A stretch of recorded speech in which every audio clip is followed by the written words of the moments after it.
Hey there, welcome to yet another episode of Another World Audiobooks. Hope you guys are having a fantastic summer and that this Treasure Island story is just accompanying you through awesome adventures of your own throughout the summertime. We are getting pretty close to the end. We're kind of in the final act of the book, so I'm looking for the next one to do. So if you have an idea of what book you want to hear next, hit me up, let me know. All the contact information is down linked below. Now without further ado, I give you the next two chapters of Treasure Island. 27. Pieces of 8. Owing to the cant of the vessel, the mast hung far out over the water, and from my perch on the cross-tree I had nothing below me but the surface of the bay. Hans, who was not so far up, was in consequence nearer to the ship, and fell between me and the bulwarks. He rose once to the surface in a lather of foam and blood, and then sank again for good.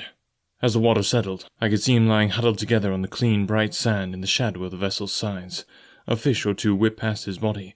Sometimes, by the quivering of the water, he appeared to move a little, as if he was trying to rise, but he was dead enough for all that, being both shot and drowned, and was food for fish in the very place where he had designed my slaughter.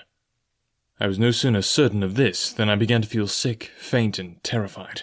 The hot blood was running over my back and chest. The dirk, where it had pinned my shoulders to the mast, seemed to burn like a hot iron. Yet it was not so much these real sufferings that distressed me, for these, it seemed to me, I could bear without murmur. It was the horror I had upon my mind of falling from the cross-trees into this still green water beside the body of the coxswain. I clung with both hands till my nails ached, and I shut my eyes as if to cover up the peril. Gradually my mind came back again, my pulse quieted down to a more natural time, and I was once more in possession of myself. It was my first thought to pluck forth the dirk, but either it stuck too hard or my nerve failed me, and I desisted with a violent shudder. Oddly enough, that very shudder did the business. The knife, in fact, had come the nearest in the world to missing me altogether. It held me by a mere pinch of skin, and this the shudder tore away. The blood ran down the faster, to be sure, but I was my own master again, and only tacked to the mast by my coat and shirt. These last I broke through with a sudden jerk, and then regained the deck by the starboard shrouds. For nothing in the world would I have again ventured, shaken as I was, upon the overhanging port shrouds from which Israel had so lately fallen. I went below, and did what I could for my wound. It pained me a good deal, and still bled freely, but it was neither deep nor dangerous, nor did it greatly gall me when I used my arm. Then I looked around me, and as the ship was now, in a sense, my own, I began to think of clearing it from his last passenger, the dead man O'Brien. He had pitched, as I have said, against the bulwarks, where he lay like some horrible, ungainly sort of puppet, life-size indeed, but how different from life's colour or life's comeliness. In that position I could easily have my way with him, and as the habit of tragical adventures had worn off almost all my terror for the dead, I took him by the waist as if he had been a sack of bran, and with one good heave tumbled him overboard. He went in with a sounding plunge. The red cap came off and remained floating on the surface, and as soon as the splash subsided, I could see him and Israel lying side by side, both wavering with the tremulous movement of the water. O'Brien, though still quite a young man, was very bold.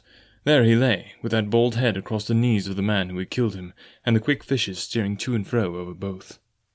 I was now alone upon the ship. The tide had just turned.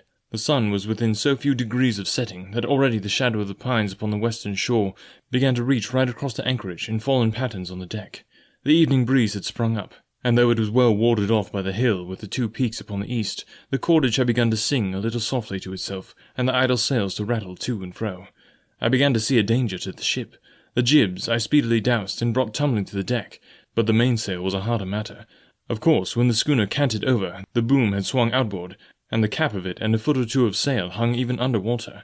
I thought this made it still more dangerous, yet the strain was so heavy that I half feared to meddle. At last I got my knife and cut the halyards. The peak dropped instantly, a great belly of loose canvas floated broad upon the water, and since, pull as I like, I could not budge the downhaul, that was the extent that I could accomplish. For the rest, the Hispaniola must trust to luck, like myself.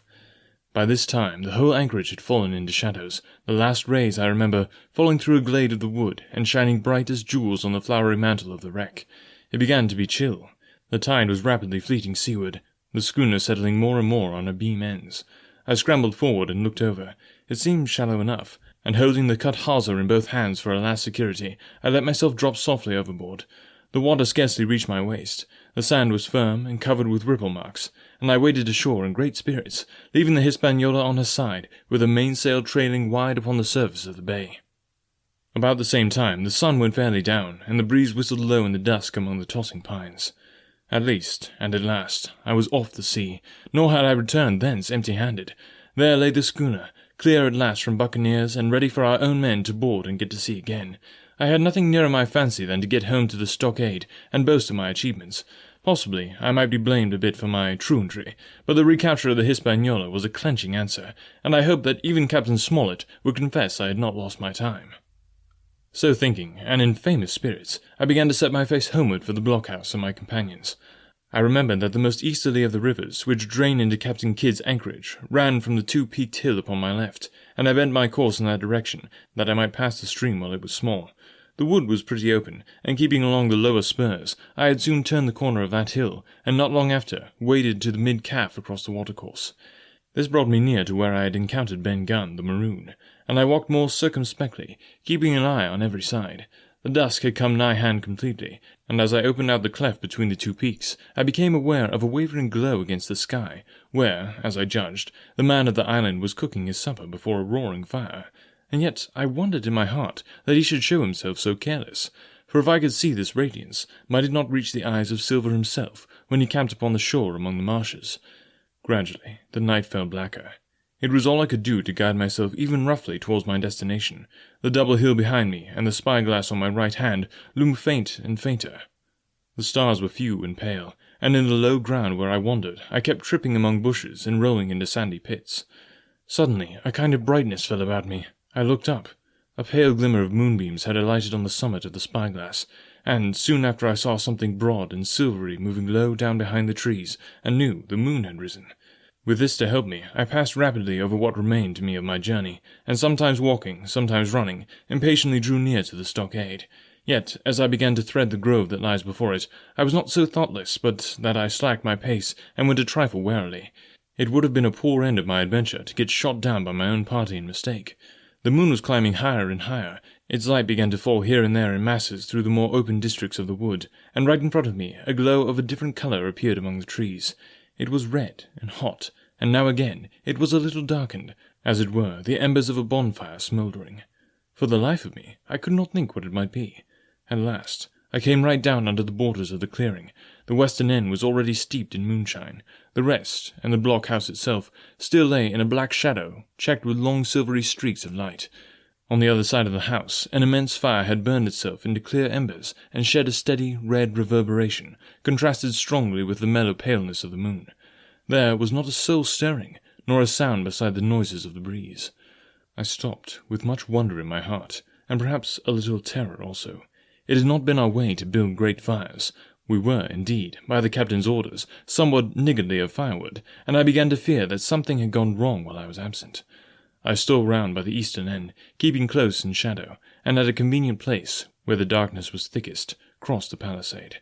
To make assurance surer, I got upon my hands and knees and crawled, without a sound, towards the corner of the house. As I drew nearer, my heart was suddenly and greatly lightened. It was not a pleasant noise in itself, and I have often complained of it at other times, but just then it was like music to hear my friends snoring together so loud and peaceful in their sleep. The sea-cry of watch, that beautiful "all's well," never fell more reassuringly on my ear. In the meantime, there was no doubt of one thing. They kept an infamous bad watch. If it had been Silver and his lads that were now creeping in on them, not a soul would have seen daybreak. That was what it was, thought I, to have the captain wounded, and again I blamed myself sharply for leaving them in that danger, with so few to mount guard. By this time I got to the door and stood up. All was dark within, so that I could distinguish nothing by the eye. As with the sounds, there was the steady drone of the snorers and a small occasional noise, a flickering or pecking, that I could in no way account for. With my arms before me, I walked steadily in. I should lie down in my own place, I thought with a silent chuckle, and enjoy their faces when they found me in the morning. My foot struck something yielding. It was a sleeper's leg, and he turned and groaned, but without awaking. And then, all of a sudden, a shrill voice broke forth out of the darkness. "Pieces of 8! Pieces of 8! Pieces of 8!" And so forth, without pause or change, like the clacking of a tiny mill.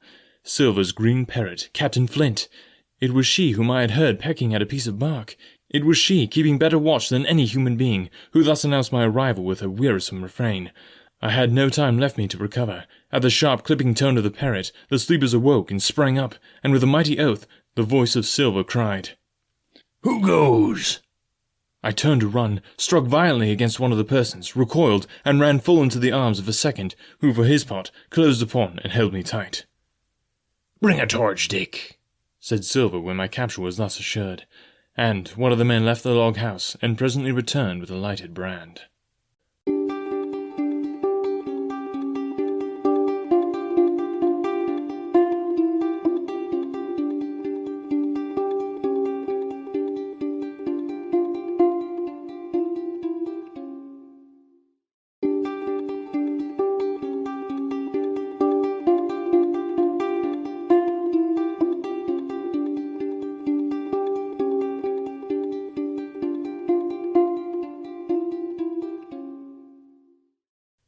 Part 6. Captain Silver. 28. In the enemy's camp. The red glare of the torch, lighting up the interior of the blockhouse, showed me the worst of my apprehensions realized. The pirates were in possession of the house and stores. There was the cask of cognac, there were the pork and bread, and before, and what tenfold increased my horror, not a sign of any prisoner. I could only judge that all had perished, and my heart smote me sorely that I had not been there to perish with them. There were 6 of the buccaneers, all told. Not another man was left alive. 5 of them were on their feet, flushed and swollen, suddenly called out of the first sleep of drunkenness. The 6th had only risen upon his elbow. He was deadly pale, and the blood-stained bandage round his head told that he had recently been wounded, and still more recently dressed. I remembered the man who had been shot, and had run back among the woods in the great attack, and doubted not that this was he. The parrot sat, preening her plumage, on Long John's shoulder. He himself, I thought, looked somewhat paler and more stern than I was used to. He still wore the fine broadcloth suit in which he had fulfilled his mission, but it was bitterly the worse for wear, daubed with clay and torn with sharp briars of the wood. "So," said he, "here's Jim Hawkins, shiver my timbers, dropped in like well, come, I take that friendly." And thereupon he sat down across the brandy cask and began to fill a pipe. "Give me a loan of the link, Dick," said he, and then, when he had a good light, "That'll do, lad," he added. "Stick the gleam in the wood heap, and you, gentlemen, bring yourselves too. You needn't stand up for Mr. Hawkins. He'll excuse you, you may lay to that. And so, Jim," stopping the tobacco, "here you were, and quite a pleasant surprise for poor old John. I see you were smart when first I set my eyes on you, but this here gets away from me clean it do." To all this, as may be well supposed, I made no answer. They had set me with my back against the wall, and I stood there, looking Silver in the face, pluckily enough, I hope, to all outward appearance, but with black despair in my heart. Silver took a whiff or two of his pipe with great composure, and then ran on again. "Now, you see, Jim, so be as you are here," says he. "I'll give you a piece of my mind. I've always liked you, I have, for a lad of spirit, and the picture of my own self when I was young and handsome. I've always wanted you to join and take your share, and aye, gentlemen, and now, my cock, you've got to. Captain Smollett's a fine seaman, as I'll own up to any day, but stiff on discipline. Duty is duty, says he, and right he is. Just keep you clear of the captain. The doctor himself is gone dead again, you ungrateful scamp, was what he said, and the short and long of the whole story is about here. You can't go back to your own lot, for they won't have you, and without you start a third ship's company all by yourself, which might be lonely, you'll have to join with Captain Silver." So far so good. My friends, then, were still alive, and though I partly believed the truth of Silver's statement that the cabin party were incensed at me for my desertion, I was more relieved than distressed by what I heard. "I don't say nothing as to you being in our hands," continued Silver, "though there you are, and you may lay to it. I'm all for agreement. I never seen good come out of threatening. If you like the service, well, you'll join, and if you don't, Jim, why, you're free to answer no. Free and welcome, shipmate, and if fairer can be said by mortal seamen, shiver my sides." "Am I to answer, then?" I asked with a very tremulous voice. Through all this sneering talk, I was made to feel the threat of death had overhung me, and my cheeks burned, and my heart beat painfully in my breast. "Lad," said Silver, "no one's oppressing of you. Take your bearings. None of us won't hurt you, mate. Time goes so pleasant in your company, you see." "Well," says I, growing a bit bolder, If I'm to choose, I declare I have a right to know what's what, and why you're here, and where my friends are." "What's what?" repeated one of the buccaneers with a deep growl. He'd be a lucky one as knowed that.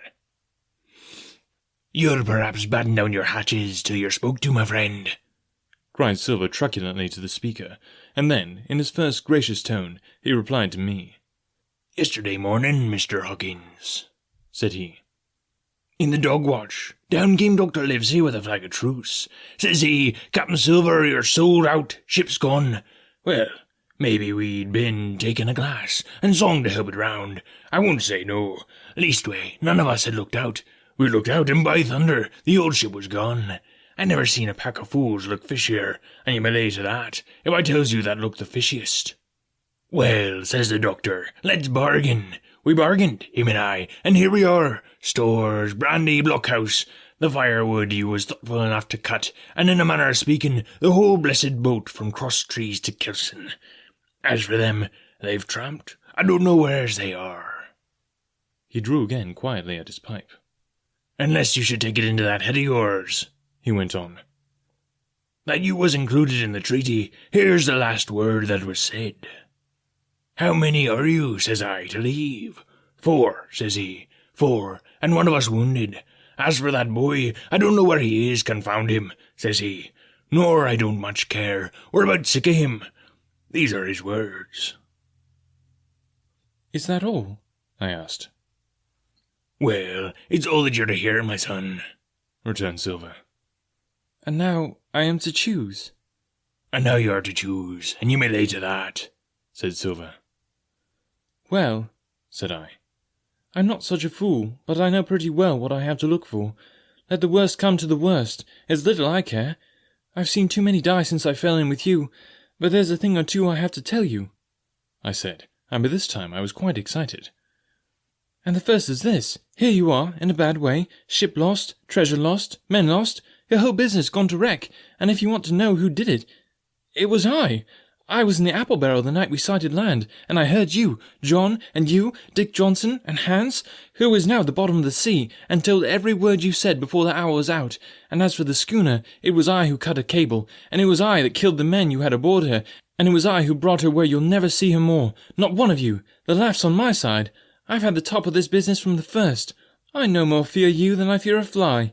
Kill me if you please, or spare me, but one thing I'll say, and no more. If you spare me, bygones are bygones, and when you fellows are in court for piracy, I'll save you all I can. It is for you to choose. Kill another, and do yourselves no good, or spare me, and keep a witness to save you from the gallows." I stopped, for I tell you I was out of breath, and to my wonder, not a man of them moved, but all sat staring at me like as many sheep. And while they were still staring, I broke out again. "And now, Mr. Silver," I said, "I believe you're the best man here, and if things go the worst, I'll take it kind of you to let the doctor know the way I took it." "I'll bear it in mind," said Silver, with an accent so curious that I could not, for the life of me, decide whether he was laughing at my request, or had been favourably affected by my courage. "I'll put one to that," cried the old mahogany-faced seaman, Morgan by name, whom I had seen in Long John's public-house upon the quays of Bristol. "It was him that knowed Black Dog." "Well, and see here," added the sea cook, "I'll put another again to that, by thunder, for it was this same boy that faked the chart from Billy Bones. First and last, we've split upon Jim Hawkins." "Then here goes," said Morgan with an oath, and he sprang up, drawing his knife as if he had been 20. "Avast there!" cried Silver. "Who are you, Tom Morgan? Maybe you thought you was Captain there, perhaps? By the powers, but I'll teach you better. Cross me, and you'll go where many a good man's gone before you, first and last, these 30 years back. Some to the yardarm shiver my timbers, some by the board, and all to feed the fishes. There's never a man looked me between the eyes and seen a good day afterwards, Tom Morgan, you may lay to that." Morgan paused, but a hoarse murmur rose from the others. "Tom's right," said one. "I stood hazing long enough from one," added another. "I'll be hanged if I'll be hazed by you, John Silver." "Did any of you gentlemen want to have it out with me?" roared Silver, bending far forward from his position on the keg, with his pipe still glowing in his right hand. Put a name on what you're at. You ain't dumb, I reckon. Him that once shall get it. Have I lived this many years, and the son of a rum-punching cock his hat atward my hass at the latter end of it? You know the way. You're all gentlemen of fortune by your account. Well, I'm ready. Take a cutlass. He that dares, and I'll see the colour of his inside, crotch and all, before that pipe's empty. Not a man stirred. Not a man answered. That's the sort of it, is it? He added, returning his pipe to his mouth. Well, you're a gay lot to look at anyway. Not much worth to fight, you ain't. Perhaps you can understand King George's English. I'm captain here by election. I'm captain here because I'm the best man by a long sea mile. You won't fight, a gentleman of fortune should. Then by thunder you'll obey, and you may lay to it. I like that boy now. I've never seen a better boy than that. He's more a man than a pair of rats of you in this here house. And that, I say, is this. Let me see him that'll lay a hand on him. That's what I say, and you may lay to it. There was a long pause after this. I stood straight up against the wall, my heart still going like a sledgehammer, but with a ray of hope now shining in my bosom. Silver leant back against the wall, his arms crossed, his pipe in the corner of his mouth, as calm as though he had been in church. Yet his eye kept wandering furtively, and he kept the tail of it on his unruly followers. They, on their part, drew gradually together towards the far end of the blockhouse, and the low hiss of their whispering sounded in my ear continuously like a steam. One after another, they would look up, and the red light of the torch would fall for a second on their nervous faces, but it was not towards me, it was towards Silver that they turned their eyes. You seem to have a lot to say, remarked Silver, spitting far into the air. Pipe up and let me hear it, or lay to. Ask your pardon, sir, returned one of the men. You're pretty free with some of the rules. Maybe you'll kindly keep an eye upon the rest. This crew's dissatisfied. This crew don't value bullying and marlinspike. This crew has its rights like other crews. I'll make so free as that, and by your own rules, I take it we can talk together. I ask your pardon, sir, acknowledging you for be captaining at this present, but I claim my right and steps outside for a council. And with an elaborate sea salute, this fellow, a long, ill-looking yellow-eyed man of 35, stepped coolly towards the door and disappeared out of the house. One after another, the rest followed his example, each making a salute as he passed, each adding some apology. According to rules, said one.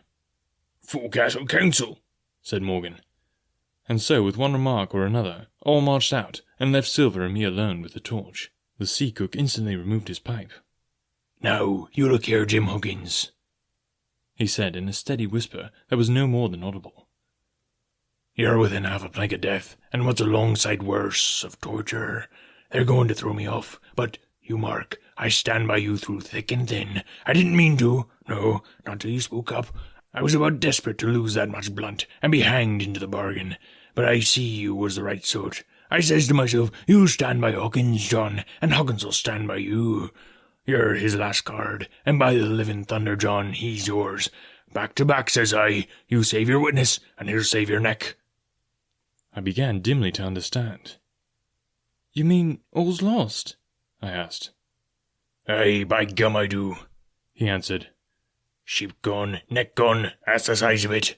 Once I looked into that bay, Jim Hawkins, and seen no schooner. Well, I'm tough, but I gave out. As for that lot in their council, mark me, they're outright fools and cowards. I'll save your life, if so be as I can, from them. But see here, Jim, tit for tat, you saved Long John from swinging.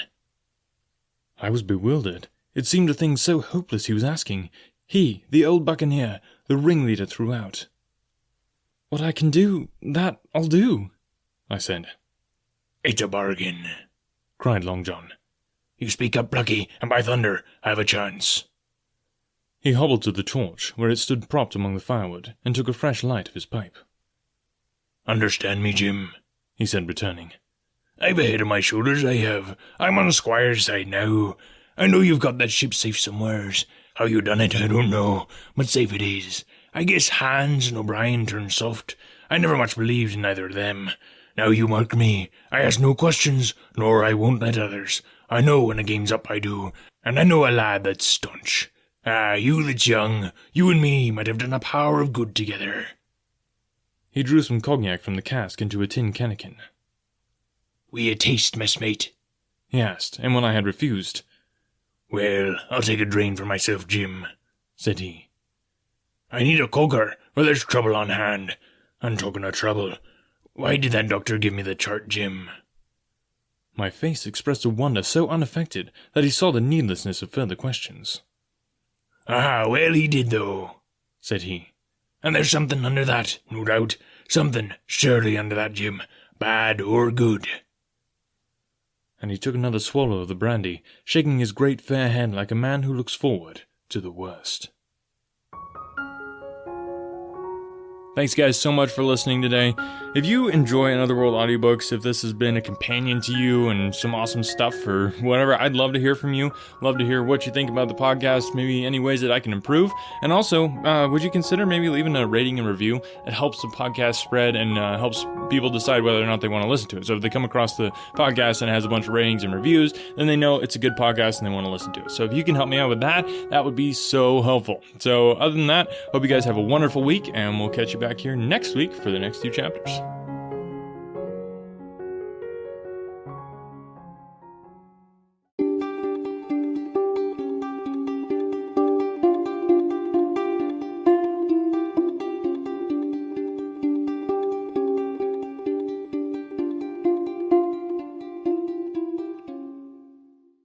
Don't worry, you aren't the only one. You aren't the only business that needs help. You aren't the only person that has a hard time finding the right help at the right price. This is where Business Bloodline becomes your bloodline to temporary and permanent staffing. Business Bloodline specializes in hiring internet workers to creatively solve problems for your business. Business Bloodline does all the vetting and only delivers candidates that make sense for your needs and at a cost that you can afford. But 60 seconds isn't enough for me to tell you why hiring through Business Bloodline is safer, cheaper, and less time-consuming. We would rather show you. To get more information or a business consultation, visit businessbloodline.com. If the job can be done on a computer, Business Bloodline can find a match. Visit businessbloodline.com and tell them that you heard about it on Another World Audiobooks to get 10% off your first hire. Remember to mention that you heard about it on Another World Audiobooks to get that 10% off. businessbloodline.com.